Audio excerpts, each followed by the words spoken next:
Go.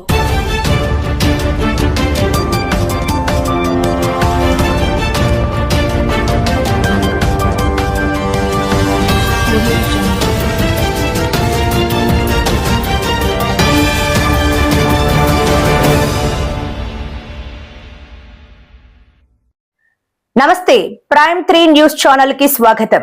ప్రతిక్షణం ప్రజల కోసం మీ సమస్య పరిష్కారమే మా లక్ష్యం.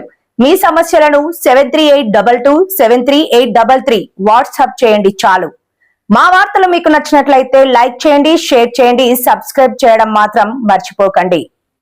రాష్ట్రంలో నెలకొన్న డీజిల్ కొరతపై కూటమి ప్రభుత్వ వైఫల్యాన్ని ఎండగడుతూ అమలాపురం నియోజకవర్గం వైసీపీ నేత పినిపే శ్రీకాంత్ తీవ్రస్థాయిలో ధ్వజమెత్తారు. నేడు అమలాపురం స్థానిక రిలయన్స్ పెట్రోల్ బంక్ వద్దకు స్వయంగా వెళ్లిన ఆయన డీజిల్ కోసం గంటల తరబడి వేచి చూస్తున్న వాహనదారుల ఇబ్బందులను నేరుగా అడిగి తెలుసుకున్నారు. అందరికీ నమస్కారం. ఆంధ్ర రాష్ట్రంలో ఈరోజు పరిస్థితులు చూస్తూ ఉంటే మరి రాష్ట్రంలో మొత్తం కూడా 4500 పైచిలకు పెట్రోల్ బంకులు ఉంటే మరి ఈరోజు పరిస్థితులు చూస్తూ ఉంటే బైకులకేమో 200, కార్లకేమో 500 మించి పెట్రోల్ కానీ డీజిల్ కానీ కొట్టే పరిస్థితుల్లో ఈరోజు ఆంధ్ర రాష్ట్రం లేదు. మరి నిజానికి ఏం జరుగుతుంది అని తెలుసుకుంటే మరి మా వైఎస్ఆర్ కాంగ్రెస్ పార్టీ ఎంపీలందరూ కూడా కేంద్ర మంత్రి దగ్గరికి వెళ్తే మరి సరఫరాలో ఎటువంటి లోటు లేదు అని తెలియజేశారు.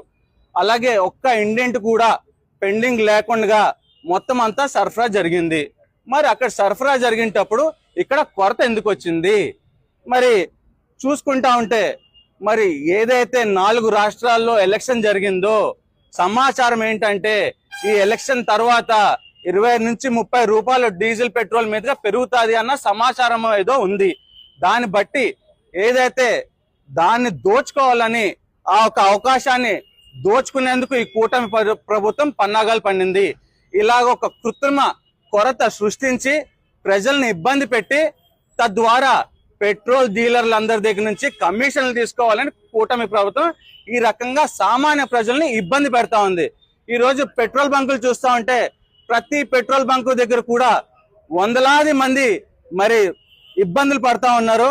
రైతులు కానివ్వండి, సామాన్య ప్రజలు కానివ్వండి, అందరూ కూడా గంటల తరబడి లైన్లో వేచి చూస్తున్న పరిస్థితి. ఈ కూటమి ప్రభుత్వం యొక్క పాలన చూస్తా ఉంటే గతంలో చూస్తే సిలిండర్ కొరత చేసి మహిళల్ని ఇబ్బంది పెట్టారు. ఆ తర్వాత యూరియా లేదా ఎరువులు కొరతతోటి రైతన్నని ఇబ్బంది పెట్టారు. ఈ రోజు పెట్రోల్ డీజిల్ తోటి మరి సామాన్య ప్రజల్ని అందరినీ కూడా ఇబ్బంది పెడుతున్నది కూటమి ప్రభుత్వం. మరి ఇంతవరకు అందరూ ఇబ్బంది పడతా ఉంటే కూటమి ప్రభుత్వం చోద్యం చూస్తా ఉందా?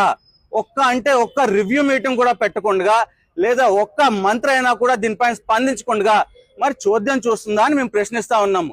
ఇంకో పక్కన చూస్తా ఉంటే మరి ఇలాంటి సమయంలో మరి వీళ్ళు ప్రజల సొమ్ముతోటి మరి ఫారెన్ ట్రిప్లు వేయడం ఎంత వరకు కరెక్ట్ అని మేము ఈ సందర్భంగా కూటమి ప్రభుత్వాన్ని ప్రశ్నిస్తా ఉన్నాం. ఫారెన్ ట్రిప్లు వేసుకుని వీళ్ళందరూ జల్సాలు చేసుకుంటుంటే ఇక్కడ ప్రజలందరూ కూడా రోడ్డు పైన సమస్యలతోటి మరి ఇబ్బందులు పడుతూ ఉన్నారు.